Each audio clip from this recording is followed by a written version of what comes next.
I wanted to touch on this topic a little bit. I'm in a coffee shop, so hopefully this comes out all right. I've already had to restart it like 4 times. But, this probably touched a lot more people, so they're a lot more visible of, hey, what caused this? I mean, AT&T is saying incorrect process. But there's also been news reports out, and every year you see them about critical infrastructure being at threat all the time. One of the things that I want to show you is what's called SCADA. All right, SCADA is supervisory control and data acquisition. Basically, it's data to data communications, but it is utilized within infrastructure all over the place. It's utilized to monitor flow of oil going through pipelines, to monitor switches for things being turned off or turned on, pressure in valves.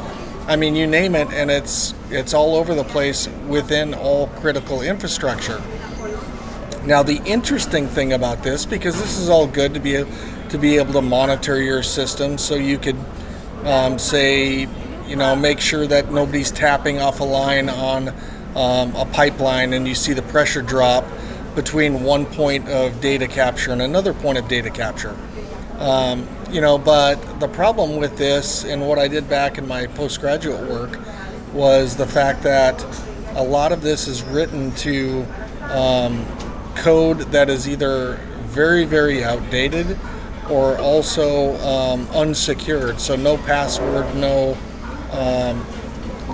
to get into the actual system. One of these during my post-grad time that I looked at is I actually searched up and found a power grid station, and I'm not going to say where it was, but was able to go into it through the internet as a part of the class I was taking in hacking in my post-grad.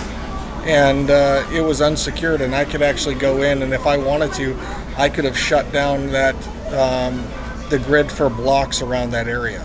All right, so that's just to give you an idea of how easily it is to get into some of this stuff, because it's not protected correctly, and the code is outdated, and they're trying to update some of this, but it's a huge cost to companies to upgrade.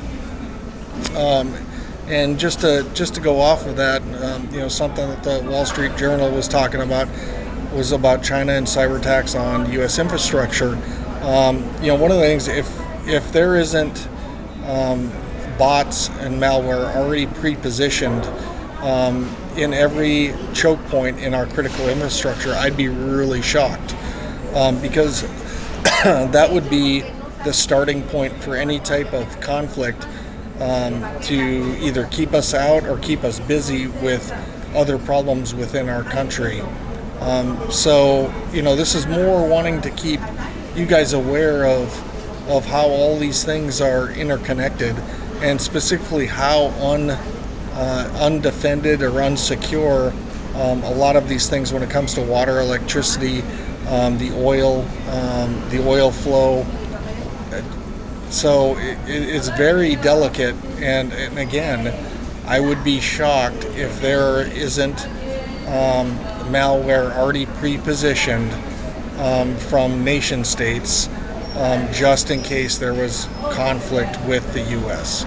Appreciate any of your thoughts on this. Just wanted to get this out to you guys so you could have some thought and reflection on it.